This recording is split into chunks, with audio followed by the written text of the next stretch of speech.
Assalamualaikum warahmatullahi wabarakatuh. Ada fahaman dan budaya yang mengatakan kita hidup hanya sekali, kita kena enjoy puas-puas, kita kena manfaatkan segala kesenangan di muka bumi ini, laksanakan semua keinginan kita dan bila kita mati barulah kita rasa puas.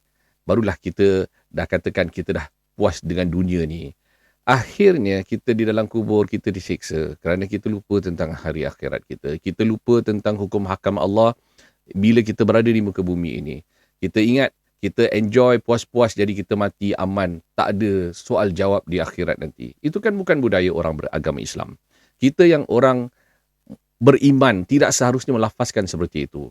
Katakan seolah-olah kita ni tidak ada hari akhirat, tidak ada hari yang kita dibalas dengan segala kebaikan dan keburukan yang telah kita kerjakan. Maka gunakan dunia ini, betul, dengan segala nikmat untuk mencari jalan pulang mendapatkan syurga Allah Subhanahu Wa Taala, bukan neraka.